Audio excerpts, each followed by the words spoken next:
Nós vamos dar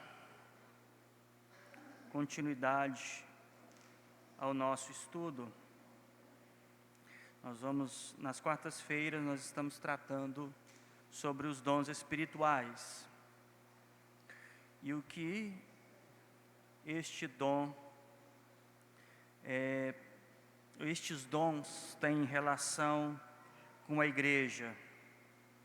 Nós precisamos entender, à luz das Escrituras, quais são as motivações do Senhor e o que isso realmente, de forma efetiva, produz para a igreja. A gente sempre fala de dons espirituais, a igreja ser espiritual, de sermos espirituais. Então é importante entender à luz das Escrituras. Semana passada a gente deu uma breve explanada sobre os dons, sobre motivação do Senhor. Nós vamos continuar nisso, para ficar bem claro para nós quais são os motivos, qual é o propósito pela qual Deus concede os dons à igreja, para depois disso a gente conseguir entender os dons e suas respectivas funções. Então nós precisamos entender a causa, sobre o que está tratando, o que Deus está cumprindo com isso, o que Ele faz sobre a igreja primitiva e para que Ele faz. A gente tem que entender o cenário. Nós vamos começar hoje com a profecia no livro de Joel. Joel, capítulo de número 2.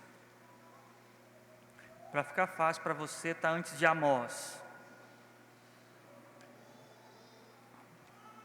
Joel, capítulo de número 2, o verso de número 28 e 29.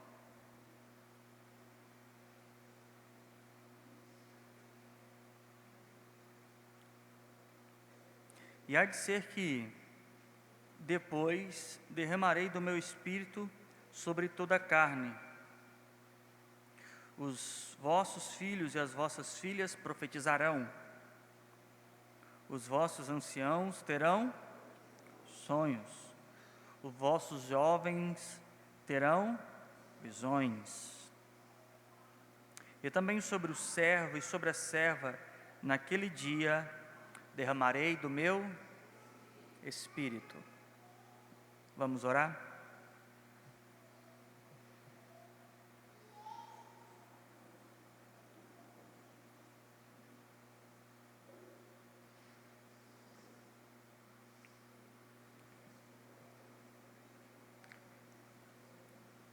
Pai,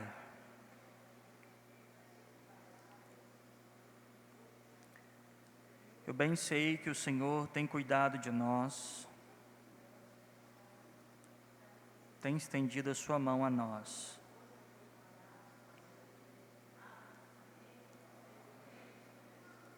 Hoje, Pai, eu peço ao Senhor, abra o nosso entendimento, nos proporciona clareza, nos dá, ó Deus, a possibilidade de aprender do Senhor. Ó Deus, só o Senhor hoje pode nos instruir, ó Deus, em sabedoria, em poder.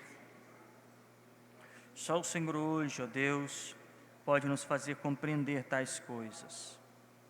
Fale conosco, em nome de Jesus. O profeta Joel, ele dá um anúncio chamando de últimos dias. Há de ser que depois derramarei do meu espírito sobre toda a carne. Então, depois de um período, ele está declarando que o Senhor traria o seu espírito sobre toda a carne. O que isso quer dizer? Que toda a humanidade receberia do seu espírito? Não, ele está dizendo que de toda etnia, de toda classe, de todos os povos, teriam pessoas que receberiam do seu espírito. A princípio, a obra do seu espírito estava extremamente restrita aos reis, aos sacerdotes, à eleição dos seus sacerdotes e dos seus profetas que falavam pelo Espírito. Agora ele está propondo a ideia de que viria um momento em que toda a carne, sem distinção de etnia, distinção de cultura, então ele derramaria sobre toda a carne, indistintamente sobre a posição, como no verso 29 chega a dizer, que até sobre servos e servas seriam derramados. Pedro, quando vai assumir a sua posição de ministro, recém-preparado pelo Senhor, em Atos, capítulo de número 2, vai conosco, Atos, capítulo de número 2.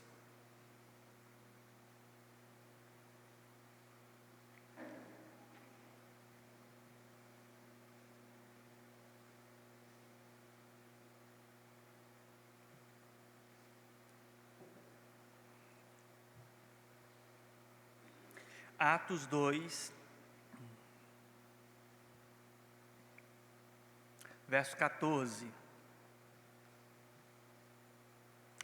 Pedro, porém, pondo-se em pé com os 11, levantou a voz e disse: varões judeus e todos que habitam em Jerusalém, seja-vos isto notório, escutai as minhas palavras. Estes homens não estão embriagados, como vós pensais, sendo essa a 3ª hora do dia. Mas isto é o que foi dito pelo profeta Joel. E nos últimos dias acontecerá, diz Deus, que do meu Espírito derramarei sobre toda a carne. Os vossos filhos, as vossas filhas profetizarão. Os vossos jovens terão visão, e os vossos velhos sonharão sonhos. E também do meu Espírito derramarei sobre os teus servos e minhas servas naquele dia, e profetizarão. Aí ele continua falando das coisas que viriam até a conclusão dos tempos. E farei aparecer prodígios em cima no céu e sinais embaixo na terra, sangue, fogo e vapor de fumaça. Dessa última profecia, no verso de número 19, o sangue, fogo e vapor de fumaça é a próxima expectação, porque a primeira, sinais em cima, sinais embaixo, já começaram a acontecer no próprio capítulo de número 1 e no início do capítulo de número 2. O capítulo de número 1 nós vemos sinais nos céus, Jesus subindo. O capítulo de número 2 nós vemos sinais embaixo, que são os homens agora recebendo aqueles dons, aquela capacitação. Então Pedro entende que uma profecia se cumpre dentro de um propósito de Deus. Olha, aqui a interpretação linguística de Pedro no verso 17 diz assim, que acontecerá nos últimos dias. O que se entende de últimos dias? É a dispensação do tempo da igreja. Esses são os últimos dias. Você tem a dispensação pré-diluviana, pós-diluviana, você tem a dispensação da lei. Existem inúmeras dispensações, que são períodos pela qual Deus trabalhou, proporcionando um próximo período. E a última dispensação é a dispensação do propósito da igreja. E essa dispensação, ela é a final. Ela é a definitiva para a salvação do ímpio, dos gentios. Não haverá outra dispensação. Não interessa o que você viu na novela da Record, não interessa o que você assistiu em filmes deixados para trás. A dispensação dos gentios é a dispensação da igreja gentílica, a dispensação que nós vivemos a partir do momento que o Senhor Jesus disse: ide por todo mundo e pregai o evangelho a toda criatura. Essa é a dispensação para a igreja. Então Joel determinou a profecia, Pedro se enxerga dentro do cumprimento dessa profecia, o cumprimento dela. A gente precisa entender, primeiro momento, qual o motivo pela qual Deus dá o seu Espírito às pessoas. Por que Ele dá o seu Espírito, naquele momento, àqueles 120 irmãos, e depois aos que vêm se convertendo, Ele vem dando o seu Espírito. Antes de chegar nos dons, ou que seja, as funções que cada um começa, de uma forma muito pessoal, exercer, é importante entender a motivação fundamental pela qual Deus dá o seu Espírito. A primeira coisa que nós temos que entender é sobre a capacidade do homem de compreender as coisas de Deus. Será que o homem tem intelecto suficiente para compreender as coisas de Deus?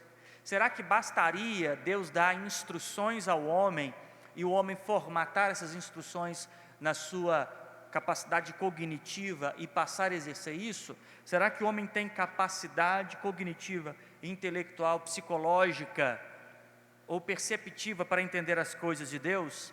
Abre aí, Isaías capítulo de número 1.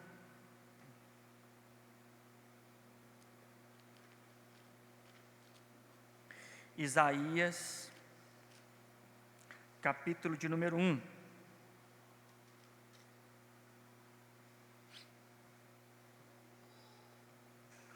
O verso de número 3.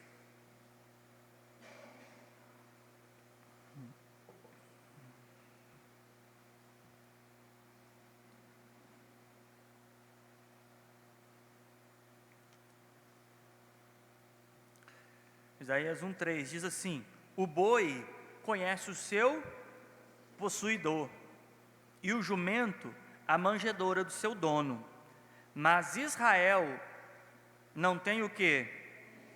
Conhecimento. O meu povo não entende. Tem uma tradução que diz assim: o meu povo não entende nada. Ele está dizendo assim: olha, meu povo não tem capacidade de compreensão. Se você pegar um boi, o boi sabe quem é o seu dono. Se você pegar uma jumenta, ele sabe voltar para a manjedoura do seu dono. Mas se você pegar o povo de Deus, ele não disse aqui, mas qualquer povo, ele diz mais Israel. Israel é chamado seu povo, não tem conhecimento. O meu povo não entende. O meu povo não entende. Isso tudo é a síndrome da natureza de pecado, ao distanciamento de Deus. Agora você vai comigo em Romanos.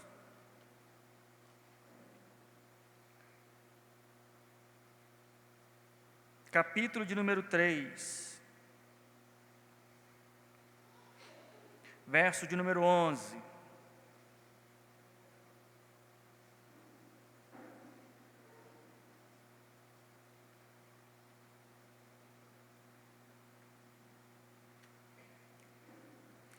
Diz assim, Romanos 3:11, não há ninguém que o quê? Entenda, não há ninguém que faça o quê? Que busque a Deus. Não há quem entenda, não há quem busque a Deus. Toda a humanidade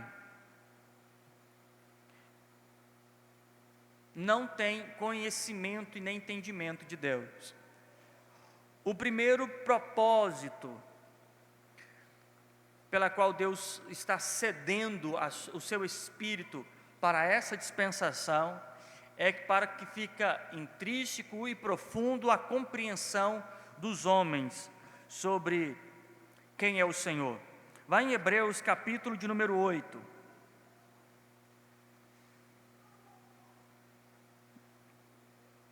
Hebreus capítulo de número 8.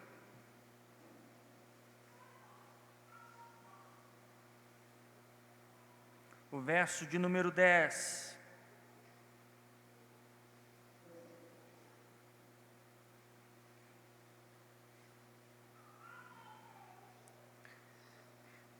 Porque este é o concerto que depois daqueles dias farei com a casa de Israel, diz o Senhor. porei as minhas leis aonde? No seu entendimento, e em seu coração as escreverei, e lhes serei por Deus, e eles me serão por povo. Nós vamos ver essa profecia inúmeras vezes. Inúmeras vezes. Você vai ver ela em Zacarias, você vai ver ela em Ezequiel, você vai ver ela em Isaías. O entendimento de Deus é que as pessoas não têm entendimento, compreensão. E o propósito pela qual Ele vai dar o seu Espírito é porque agora Ele vai dar a essas pessoas o conhecimento de Deus. Olha aí, ó, 1 Coríntios, capítulo de número 2, o verso de número 9.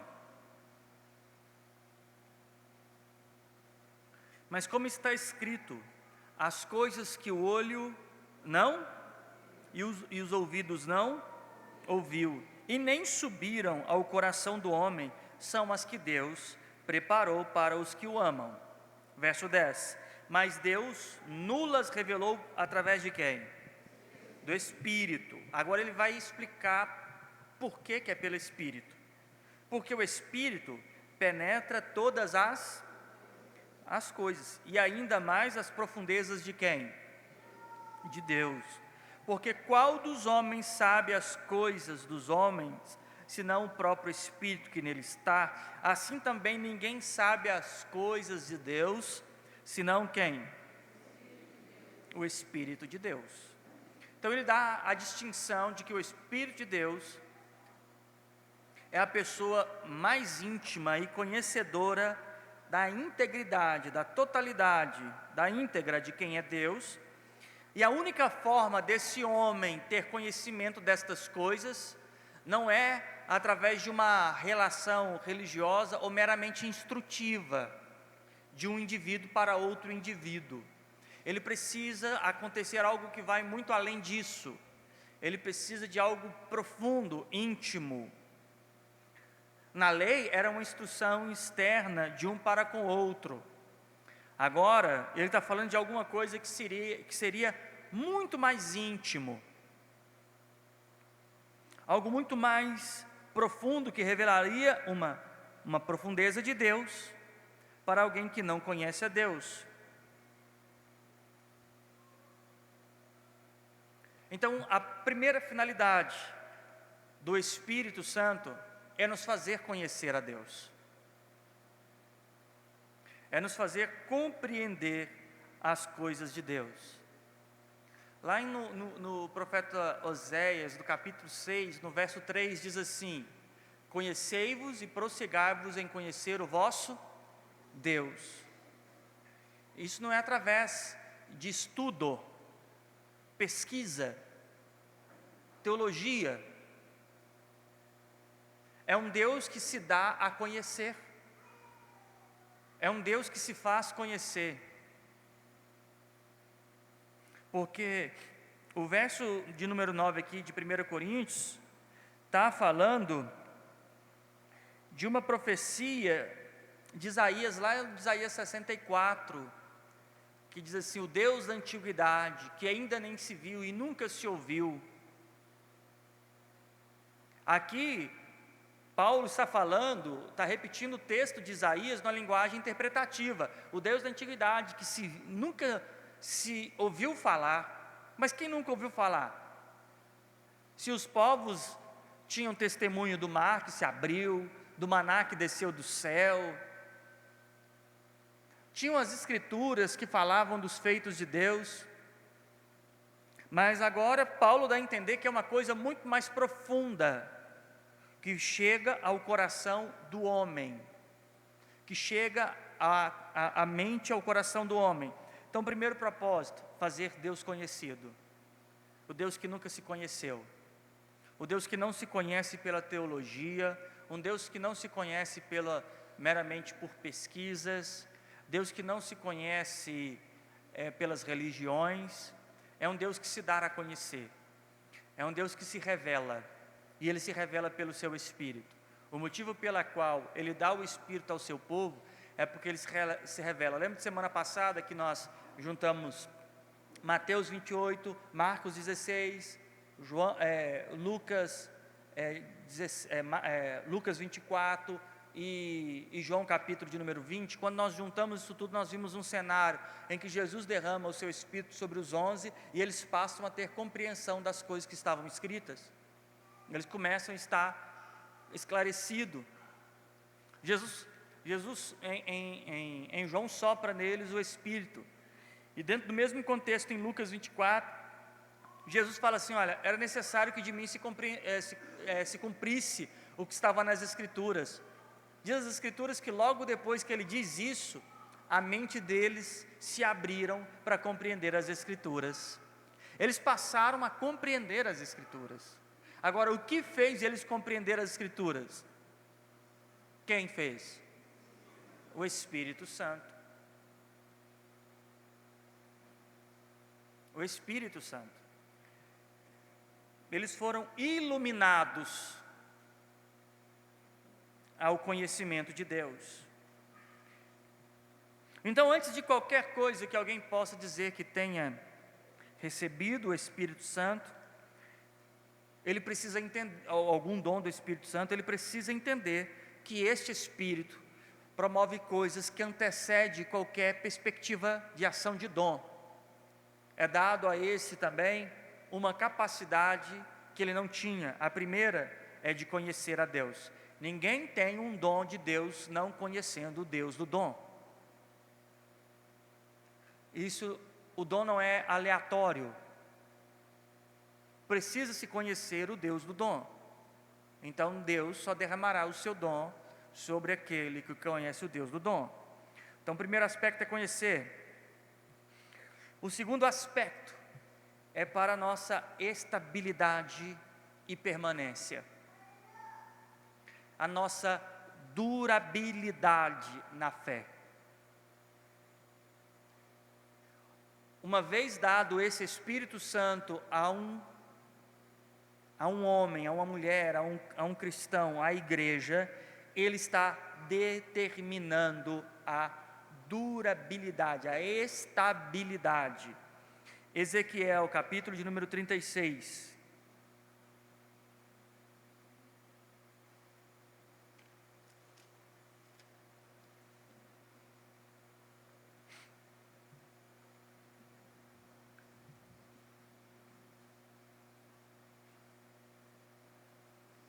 Olha o verso de número 27.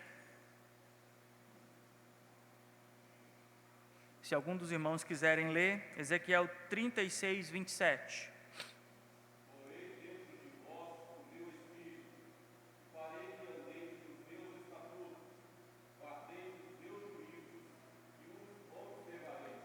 Então ele está dizendo: eu porei dentro de vós o meu Espírito. Isso vai gerar esse resultado. Farei que andeis em meus o quê? Estatutos. O Espírito Santo, que seria concedido àquela dispensação sobre toda a carne, os faria observar os estatutos, os mandamentos, e guardar o seu juízo. O capítulo 11 de Ezequiel também reforça isso. Vamos lá.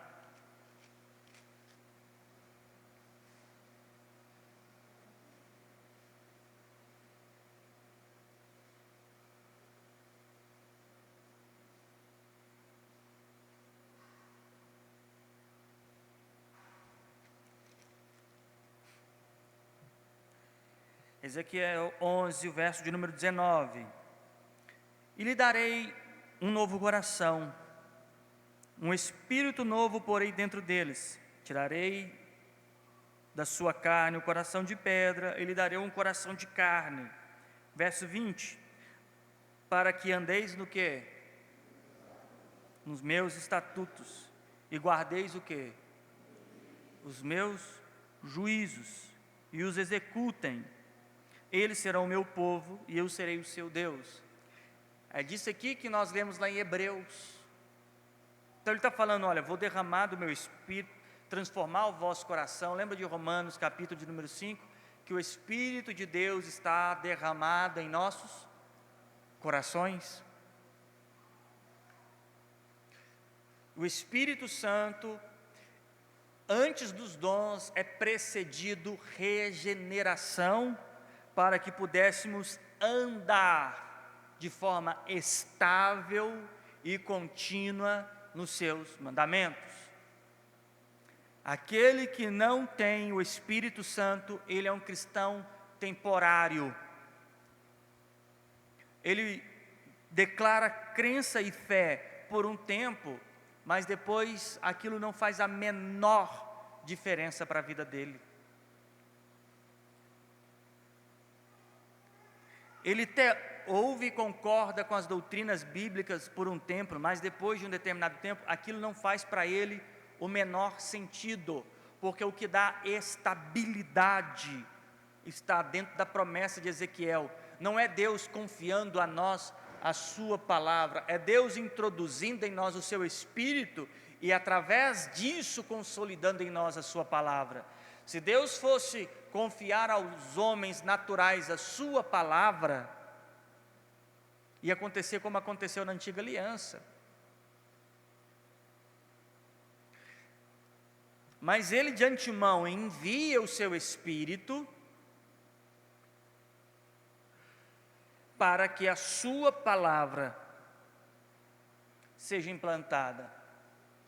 Lembra da parábola do semeador? Que tinha a terra seca, entre os pedregais, entre os espinhos e a terra boa? E o semeador saiu a semear, e cada uma foi de um jeito, mas na terra boa produziu. Sabe o que eu descubro quando eu leio aquilo? A primeira coisa, as escrituras me mostram que não tem ninguém que é terra boa. Existe alguém que é terra boa? O ser humano? Porque todos se extraviaram, juntamente se fizeram inúteis, não há um justo sequer, todos pecaram e destituídos estão. Fazendo um paralelo com terra boa, o ser humano tem 3 características: ou ele é uma baita de uma terra socada, ou um monte de pedra, ou só espinho. Mas quando eu vou em Isaías 35, ele vai dizer assim, que ele fará das terras secas mananciais de água. A terra boa é uma produção do próprio Deus, para receber a sua palavra. É Ele que produz a terra boa. E como que Ele produz a terra boa? Derramando sobre nós o seu Espírito. As definições das outras terras são a ausência da própria presença do seu Espírito, que diz que nos faria conhecer a Deus, nos faria ter entendimento de Deus. Então, este Espírito, conforme nós lemos Ezequiel 36, Ezequiel capítulo de número 11, ele nos faria andar em seus estatutos. Evangelho de João, capítulo de número 16, no verso 13 diz: mas quando vier aquele Espírito do quê? Da verdade. O verso 13 aí, quando vier o Espírito da verdade, o que ele vai fazer? Então ele veio nos fazer andar nos estatutos. Ele veio fazer a igreja andar em seus mandamentos. Quando o Senhor promete derramar o seu Espírito sobre a igreja, Ele está prometendo para esses que recebem uma vida de fé estável, contínua e caminhante. A identidade do Espírito Santo sobre a igreja é essa: eles vão estar lá, passa ano, entra ano, eles estão servindo ao Senhor, com dias fáceis, com dias difíceis, eles estão servindo ao Senhor, porque existe algo dentro deles, que é maior do que aquilo que está do lado de fora deles. Maior é o que está em nós, do que o que está, já cantou isso? Maior é o que está em nós, bem maior é o que está. Então, o que está dentro dele é maior do que está do lado de fora. Então não interessa se a vida é boa, se a vida é ruim, está difícil, está fácil. Este Espírito o tornaria alguém preparado para, em qualquer circunstância, não interromper a sua vida cristã. O Espírito Santo nos traria, ou deveria trazer, estabilidade de fé, nos fazer andar continuamente nos estatutos. Prova disso, nós temos um Pedro dizendo: eu não conheço esse aí não. Não foi assim? O nosso irmão Heber pregou aqui esses dias. Nunca vi mais gordo. E saindo fora. Depois que ele morre, todo mundo dá o pinote, esconde, tranca a casa. Jesus teve que aparecer do lado de dentro, porque nem a porta se abria.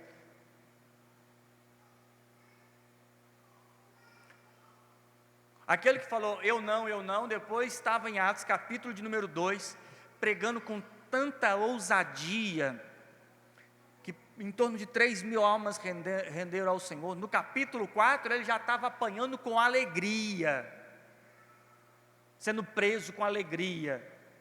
E pelo que ele fez, o capítulo anterior, tinha um coxo, o coxo foi curado, isso se tornou questão de justiça. Eles foram presos, depois apanharam e ficaram felizes. Esse mesmo Pedro, olha o contraste, entenda que as pessoas querem receber o Espírito Santo para fazer coisas. Quantas vezes que na minha vida, no início de fé, eu fui estimulado a buscar os dons para fazer coisas. Eu já vi gente subir aos montes para fazer campanha de oração, para falar em línguas. Só que se você perguntasse a elas para quê, elas não tinham uma base. Eu já vi gente pedindo a Deus: não, eu estou no propósito para Deus começar a me usar na cura, nós temos que ver sinais.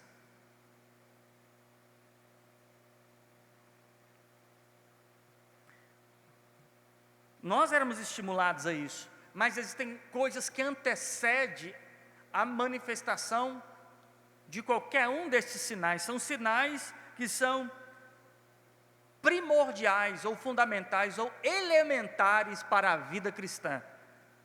Então, a primeira é para conhecimento de Deus, a segunda é para estabilidade contínua. Vai ser crente ontem, esse que tem o Espírito Santo vai ser crente ontem, vai ser crente hoje, vai ser crente amanhã, porque ele vai andar nos estatutos, ou no caminho da verdade. E o terceiro aspecto, que está muito ligado ao papel apostólico ali, é para a anunciação. É porque agora eles iriam falar de uma maneira que não era meramente instrutiva, como acontecia dentro das sinagogas, de tentarem fazer as pessoas ouvirem e a partir daí serem religiosos. Mas ele começa a dizer para eles que, olha, a partir do momento que eles passariam a receber aquilo, houve um momento que o Senhor Jesus disse para os discípulos assim: eu vos darei boca a qual ninguém possa resistir. Agora em Atos, capítulo de número 1,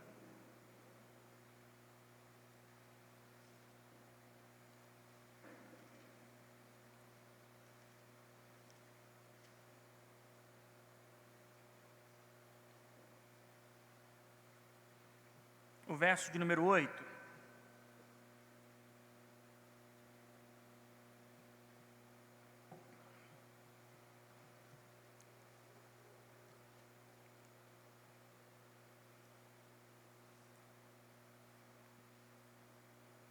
Atos 1:8.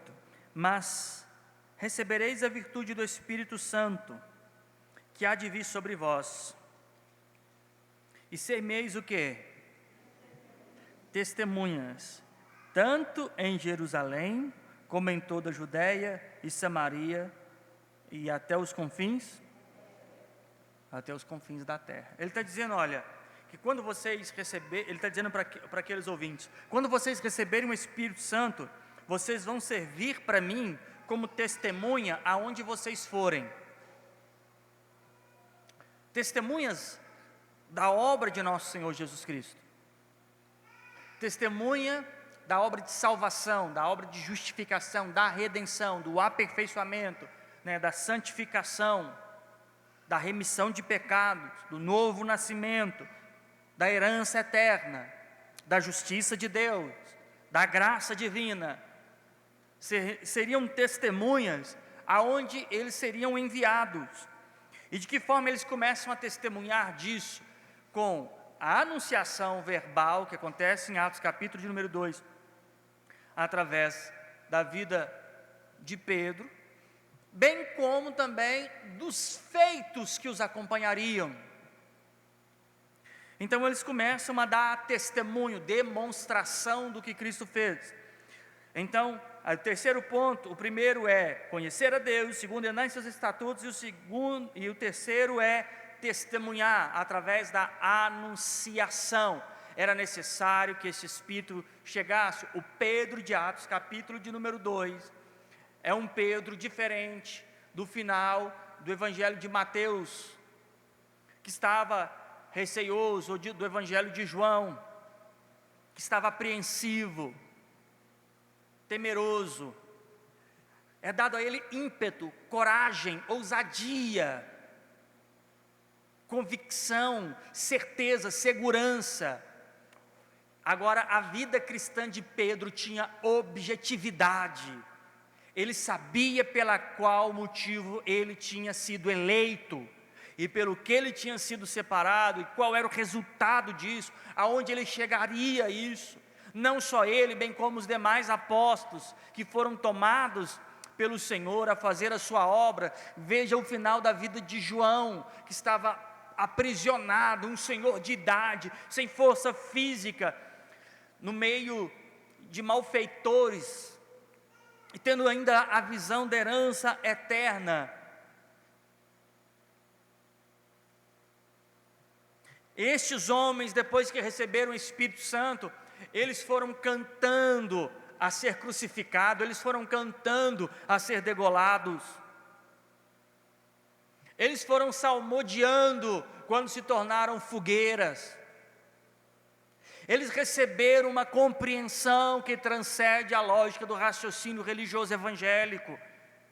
Eles estavam dispostos a serem cristãos até o final. Eles tinham tanta convicção da salvação, que a dor que duraria horas de sua tortura não poderia ser comparado com a glória eterna que era proposta.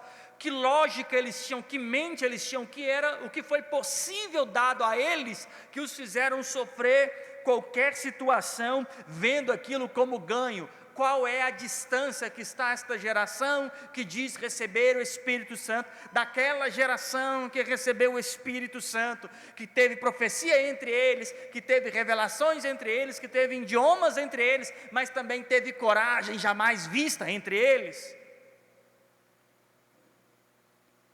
A geração dos dons hoje, eles querem línguas, eles querem profecias, mas eles nunca pensam em resistir ao chicote, em sofrerem uma vida em chamas, em serem mortos. Porque existem coisas que antecedem o dom. Eu preciso que você pense bem nisso. O meu propósito de ministrar acerca dos dons espirituais não é para sanar algum tipo de curiosidade, mas ampliar a perspectiva dos irmãos acerca do que realmente é o propósito do Espírito Santo. Então você precisa saber que precisa conhecer a Deus, andar em seus estatutos e ser uma boa testemunha, tanto em Jerusalém como nos confins da terra. Prova disso? Vamos aqui em Atos, capítulo de número 6.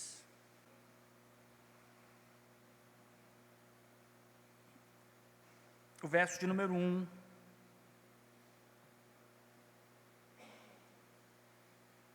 Naqueles dias, crescendo o número de discípulos, houve uma murmuração dos gregos contra os hebreus, porque as suas viúvas eram desprezadas no ministério cotidiano. E os 12, convocando a multidão dos discípulos, disseram: não é razoável que nós deixemos a palavra de Deus e sirvamos às mesas.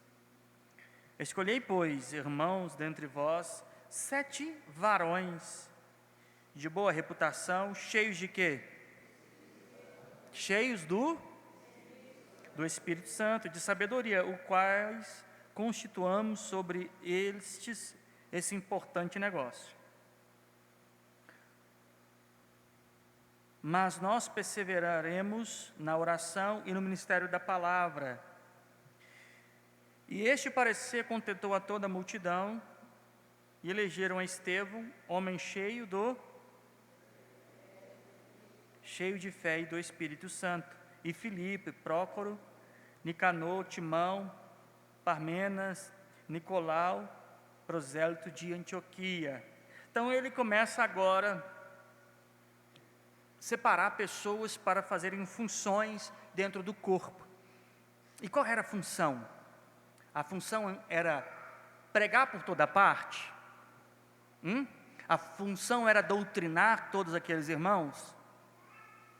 Porque, eu não sei se você já percebeu, mas é muito comum a gente achar que uma determinada função dentro do corpo tem mais responsabilidade de ser cheio do Espírito Santo do que a outra. É muito comum alguém achar assim: não, eu sou obreiro, você é presbítero, você é ministro, você que tem que ser cheio do Espírito Santo, eu só tenho que receber as pessoas.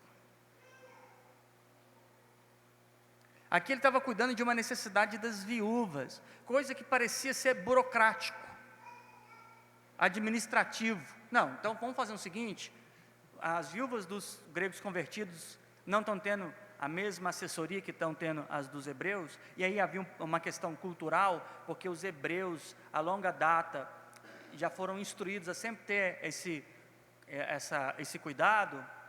Então ele podia falar assim: não, vamos fazer o seguinte, cataloga aqui, passa o número, fulano de tal, a partir de hoje você vai pegar os nomes das viúvas e vai começar a ver no que elas estão precisando e tal. Não parecia ser alguma coisa burocraticamente fácil de resolver? Aí o que ele pediu que esse indivíduo fosse? Cheio do Espírito Santo. Aí eu te pergunto, ser cheio do Espírito Santo é essencial para a vida cristã ou não é? Ser cheio do Espírito Santo é para um público, é para uma elite, é para o ministro, é para o pastor, ou é para todos no corpo? É possível que alguém seja mais cheio do Espírito Santo do que o outro? Fulano de tal tem mais Espírito Santo do que ele ali, entendeu? O Ismael tem mais Espírito Santo que o Weber. O Weber vai ter que lutar muito para conseguir o tanto de Espírito Santo que o Ismael tem, né? Será que existe isso? Aí tem aquelas pessoas que vão buscar Deus para ser mais cheio, porque, ou aqueles que acham que se esvaziam, né? A Bíblia, eles nos fala sobre sermos cheios do Espírito Santo, mas não fala que ele vai se esvaziar, as pessoas vão se esvaziando do Espírito Santo. E eles têm esse contexto, né? As pessoas colocam assim: não, porque você fica servindo, se esvaziando e não se enche. Eu fico imaginando, como se fosse um carro, e se fosse um tanque de combustível, você foi no posto de Deus, encheu do Espírito Santo, rodou, chegou no vermelho, aí tem que encher de novo. Como é que é isso? Como é que alguém é cheio do Espírito Santo? O que define ser cheio do Espírito Santo? São estas coisas que a gente precisa estar esclarecido para que a vida cristã seja fundamentada em coisas consistentes. Então o Espírito Santo nos faz conhecer Deus, nos faz andar em seus estatutos e caminho e nos faz testemunhar. Estevão foi uma testemunha para isso. A prova disso, que a vida dele não se resumia a cuidar das viúvas, resumia? Não. Se você avançar para o capítulo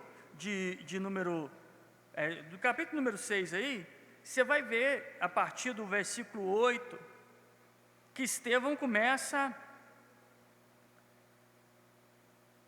a manifestar grandes coisas. Olha aí, verso número 8. E Estevão, cheio de fé e de quê? De poder, fazia o quê? E grandes sinais entre o povo. Aí você vai pegar o capítulo de número 7, Estevão vai pegar e descrever para aqueles sinédrios ali, aquele clero religioso, toda a verdade de Deus. E sabe qual que é o presente que ele ganha no final disso? Morte. Estevão era um homem cheio do Espírito Santo e não morreu de velhice. Ele não morreu numa casinha confortável. Ele não morreu na beira da lagoa pescando. Ele morreu com as vísceras espalhadas no meio da rua. Ser cheio do Espírito Santo não é um sinônimo de ter uma vida pacata. Ser cheio do Espírito Santo não é sinônimo de viver 200 anos.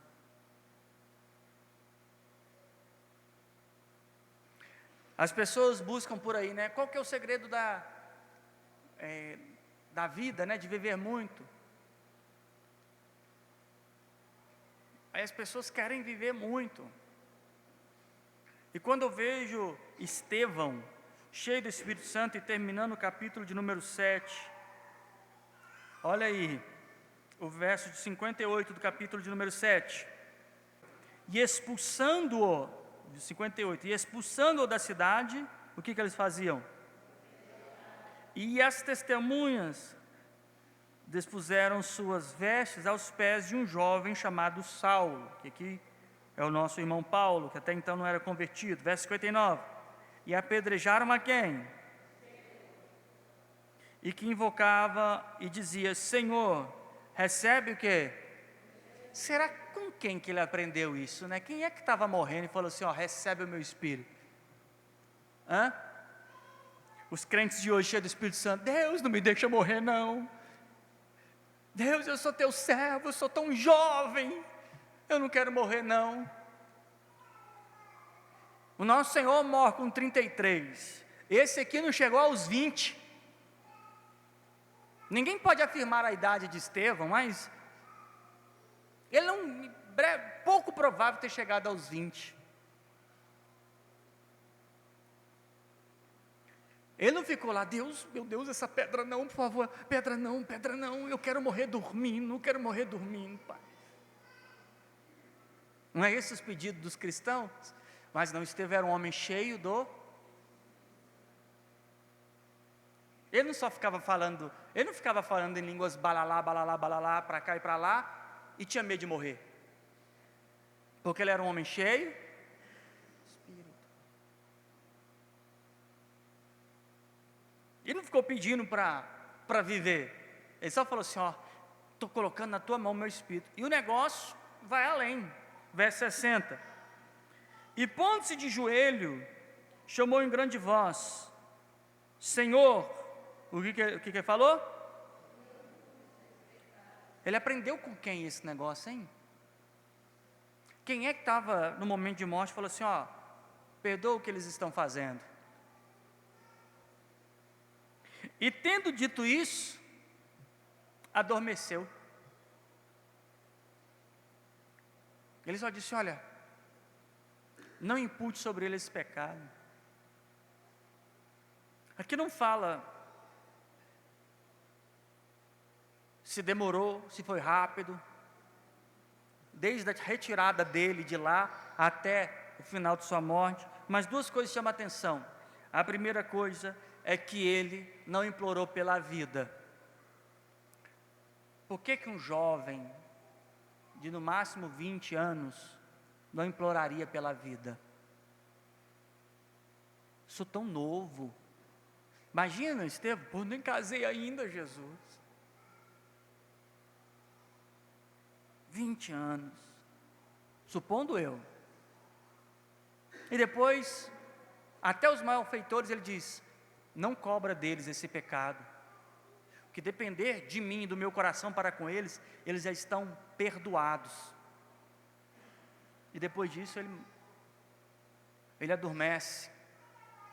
Então, antes de qualquer dom, de profecia, disso, daquilo outro, o que você precisa se concentrar sobre a obra do Espírito, é o que ele efetivamente deveria estar fazendo na vida cristã, é nos dar conhecimento de Deus, é nos guiar em seus estatutos e nos fazer testemunhas oculares. Esta é a base, este é o fundamento. É sobre isso que o Espírito Santo é dado, é para este fim. Vocês, nós, todos nós, ele está dizendo assim, vocês são incapazes de me enxergar, de me conhecer, vocês são incapazes de andar nos meus estatutos e são incapazes de anunciar o meu reino. Vocês não têm atributo nenhum. Pedro até se dizia capaz. Não, Senhor, o Senhor não vai morrer, não. Não vai mesmo. Eu estou aqui para isso.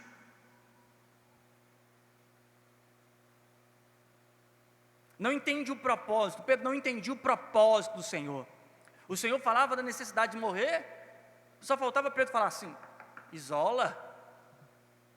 Que isso, Senhor? Vigia. Não é assim que os crentes falam? Vigia. Se é coisa de falar, Senhor, bate na boca. Que morreu o quê? Ele não entendia o propósito.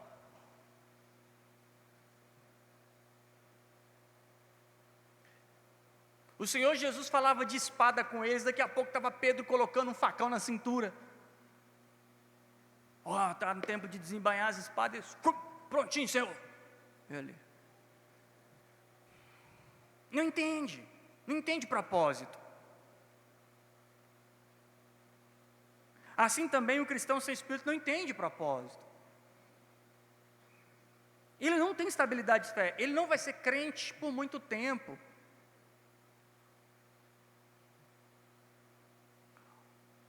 Eu posso dizer para você, você pode dizer que você não é crente por muitas causas, mas a Escritura só me dá uma causa para que eu não seja crente até o fim: a falta de sua presença. É única e irrevogável. As pessoas podem dizer: se eu tivesse uma casa melhor, eu te serviria, Deus. Se eu tivesse uma saúde melhor, eu te serviria, Deus. Se eu tivesse uma família melhor, eu te serviria, Deus. Se eu tivesse um emprego melhor, eu te serviria, Deus. Mas se você tiver o Espírito Santo, você nunca deixaria de servi-lo. Porque o Espírito de Deus penetra todas as coisas, e até as profundezas de Deus. Visto isso, baseado isso, o que nós vamos entrar após isso, é como que se dá o dia de Pentecostes. Nós vamos entender na antiga aliança, por que Deus constituiu isso, para que pudesse concretizar. Porque o primeiro momento que nós vemos os dons, e aí eu falo os dons espirituais que nós tanto ouvimos falar, é distribuído, não é lá no dia de Pentecostes, que é sinalizado com o dom de língua. Vai lá no dia de Pentecostes, mas isso tem um motivo, uma causa, um porquê. Então, semana que vem, nós vamos entrar no dia de Pentecostes. O que o dia de Pentecostes tem na antiga aliança, por que ele foi constituído, por que Deus determinou isso, o que isso tem relação. Você vai ver que tem uma cronologia que bate assim, que nem se fosse uma engrenagem pegando. Você fala assim: olha, nem se tivesse mirado. As pessoas falam assim, querem dizer que Jesus tentou reproduzir algumas profecias. Olha, a de Pentecostes, entre inúmeras que seriam impossíveis de alguém reproduzir, é alguém conseguir ser preso, pego, morto, na data exata, para dar a data exata do dia de Pentecostes, cumprir uma profecia de 50 dias.